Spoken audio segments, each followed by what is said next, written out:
Hello, brothers and sisters. Welcome back to our study of life under the sun, where Kohat is taking us on a little trip, right? Searching out different caverns of this life under the sun. Well, even though we're entering a new chapter, he's going to come back to the same old ideas. The bent things, or those divine bent things that we cannot bend.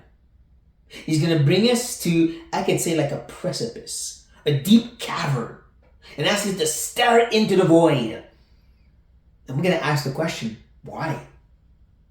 Why do we need to explore this deep cavern so much more? We're going to discover that by looking at verse 1 to 6. We start in verse 1. But all this I laid to heart, examining it all, how the righteous and the wise and their deeds are in the hand of God. Whether it is love or hate, man does not know. Both are before him. I would say there's three things, at least, to focus on in this little verse. The verse is how it starts. How he laid it to heart. He examined it. He really focused on it, trying to make sense of it. These are not just musings. These are deep analysis of something. He really went deep into that cavern to explore it. And secondly, what's that thing that he discovered? It's all focused on God again. They're all in his hands, these deeds. Since chapter 3, I would say since the end of chapter 2, he's brought a focus upon God. Everything is of him, by him, and for him. He's reminded us that he is beyond us, and it's all about having a relationship with him. Keep that in mind. Because what does he have in his hands exactly? Well, thirdly, it's the deeds of the wise and the righteous. Take note of that because they're saying the same thing, right? Whoever's wise is going to live in a righteous way. Whoever's righteous is because he lives in a wise way. They go together. Yet they don't know what their future holds. Like he says here. They don't know. It could be hate, it could be love. They don't know. We'll keep those two words in our pocket for now. But take note of how he says that both are before him or them. Because that is going to be the bridge that takes us to the next verse. The future. As he says this. It is the same for all. Since the same event happens to the righteous and the wicked. To the good and the evil. To the clean and the unclean. To him who sacrifices and him who does not sacrifice. As the good one is, so is the sinner. And he who swears is he who shuns an oath. So this event that happens, the same event. Now we've seen the difference because he's moved from the just righteous person to then include the wicked. It's almost like he's creating two columns. It kind of describes or gives the characteristics of each column. Right? The just, well, he's the one who's good, and he sacrifices, and he's pure, and even makes vows. He promises himself to God. On the other side, you get the wicked. Wicked is evil. He's a sinner. He's impure. He won't sacrifice to God or commit himself to him in any way. And yet they both go down the same pit, fall down the same ravine, the same event. What is it? We know what it is. Still, this will lead us to the great reveal in verse 3.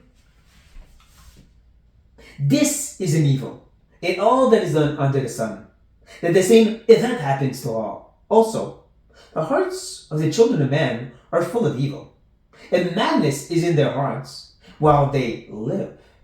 And after that, they go to the dead. Yep. That's the great event. You probably figured it out. It's death. That's the precipice I'm talking about, where we both, the righteous, the just, and the wicked, fall into. Now, I hope you've seen the pendulum effect. Verse 1, it's all about the just who's wise. Verse 2, about the just and the wicked. Verse 3, all about the wicked. Right? The hearts of man filled with evil and madness in their hearts. It's all about the wicked people and how they die like the righteous does. and how neither actually know what their efforts will bring. Right? The righteous can't be sure there'll always be fruit to everything he does.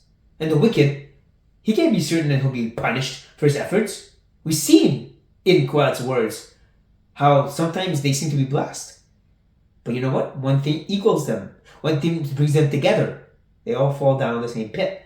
Death itself. That's when we want to ask, why? Why you bring us back to the same pit? Why are you throwing these people down it? Quad now wants to explore it. And that's a rare thing, because he usually focuses on life under the sun. Now he wants to go down into the pit of death itself. Why? Let's discover it together. He explains in verse 4, 5, 6. He says first, but he who is joined with all the living has hope. For a living dog is better than a dead lion. In that little image right here, the poem, if you will, the parable, he's saying a lot. For a Jew, a dog was a wicked thing, was a disgusting thing. Almost as bad as a pig. It was unclean. It's like us, a rat or a cockroach. Now you compare that to the lion. Lion was the king of the jungle. There's even moments when God says that Israel is like a lion. It's an amazing thing. Yet the living dog is better than the dead lion. It's because of life, right? That's why he says, what's better is the one who's living. He has hope. Hope for what? Hope for what? Let's find out. For the living know that they will die, but the dead know nothing, and they have no more reward, for the memory of them is forgotten. And this could be misunderstood. I know that some, like Jehovah's Witnesses, believe that this is saying that there is no consciousness after death. You die and that's it. And then God wakes you up, judges you, and destroys one and gives life to the other. Yeah, no. There's a problem with this, at least two of them. And the first, as I said before, Kohelet is not teaching a lot about life after death. He's not giving us any kind of theology about that. His main focus is life under the sun, right here and now. So if he's just mentioning stuff, he's not going into depth here. We can't make theology out of this, especially when you realize that Jesus, that spoke way more about life after death, speaks about consciousness. Conscious torment or pleasure. But there's a second thing, and that's what's he saying exactly. When he says that the dead know nothing, he doesn't mean that they're not conscious. He's comparing this, contrasting this with the living who know that they will die. They know about life under the sun. They know there's still life to be led. But not the dead, though. I think there's good biblical proof that the dead, they don't know what's going on earth right now. Contrary to movies and stuff, the dead are in a place of waiting, but they do not know what's happening here on earth. It's too late for them in that sense. While the living still have that hope. Because there's still a consciousness of, I could die. I might die soon. So these dead, whose memories are forgotten, right? I mean, do we remember everybody from history? Of course we don't. Even those we do, like the great men and women, we know parts. But important aspect, don't miss, no reward. This is not about riches or stuff. This is a synonym, one that's been used over and over again through our text. Again, Kohelet is building on something. Reward is the same thing as gain, same thing as the palpableness. In an effort to try to make sense of this havel, this vain and empty life that we can't grasp. We want something graspable. We want that reward, that gain. For the dead, it's too late. They can't have it compared to those who are alive. I think you know where he's going with this. So let's round it up. Their love and their hate and their envy have already perished. And forever they have no more share in all this is done under the sun. Don't miss these two words. We put it in our pockets and they're coming out again. Because we see that he's running it all up. 1 to 6 really go together as one teaching, one exploration of this cavern called death. The same way he started by saying that the just, the wise, will not know what's coming afterwards, love and death, love or hate. But death makes it all equal for anybody. That's the reality we will all have. And that's what he's trying to get to, right? How for the dead it's too late because they will not have any more share. Again, synonym for gain, for palpableness. To be able to have this great palpable reality, and as we've seen, it's a relationship with God. Again and again, Koheleth has shown us the gain is a relationship with God. But for the dead, it's too late. That's important because the religions back in Solomon's day, well, some at least had a notion of reincarnation, but more than that, most of them had this notion after death, you go through certain things, follow a certain path, and either be blessed or suffer forever. In other words, after death, you still have stuff you could do. Here's God saying, no, you don't. It's too late for you. It is under the sun you must make right, not after death. He's breaking that illusion.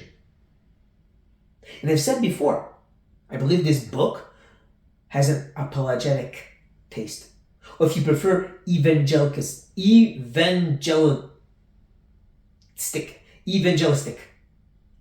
I'm not saying it right, I'm sorry. But it's focused on trying to reach the lost, the other types of believers of other religions. Telling them, forget about hope after death. It's here and now you must make right with God. It won't make sense to you afterwards. It is now the time.